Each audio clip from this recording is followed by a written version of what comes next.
So many people want to argue against baptism being required for salvation. And they want to say things like, what about if you're saved in a desert and there's no water? Or what about if you're killed right after you're saved and you couldn't get baptized? And all these different types of 1 in a million scenarios.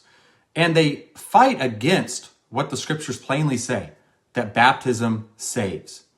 But there's an easy way to put this issue to rest, and I think to stop the mouths of the wise and the prudent. Jesus was baptized, and he tells John the Baptist in Matthew 3:15 that his baptism was necessary to fulfill all righteousness. So here's a question. For those of you who say baptism doesn't save and you don't have to be baptized to be saved, do you need to fulfill all righteousness as Jesus did?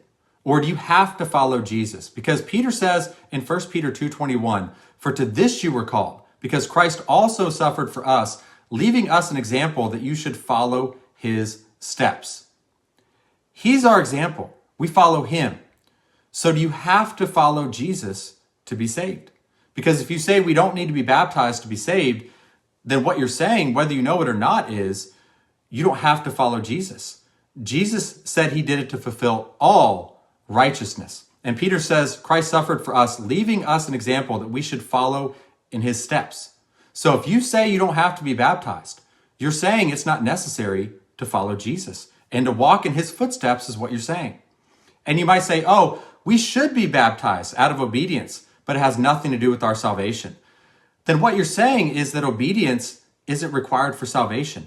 It's either one or the other. You either A, have to follow Jesus for salvation, and following Jesus includes being baptized as he was to fulfill all righteousness, or B, you don't have to follow Jesus and it's not required for salvation, and you preach a lawless gospel where following in Jesus' footsteps is optional. You can't have it both ways. But for those of you who say we don't need to be baptized to be saved, what you're saying when it comes down to it, whether you agree with this or not, is you're saying you don't have to follow Jesus. When you put it in this perspective, it becomes clear there's no other option than to follow Jesus, to walk in his footsteps, to walk as he walked, and to be baptized to fulfill all righteousness as he did. In other words, you either get baptized and you're following Jesus, or you reject baptism and you're not following Jesus. This is really a simple way of putting it, and this really should end the discussion. Are you following Jesus?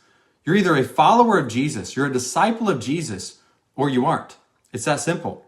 Be baptized. Follow Jesus. Don't make excuses not to follow Jesus and not to be baptized. Follow him. Walk in his footsteps. Walk as he walked.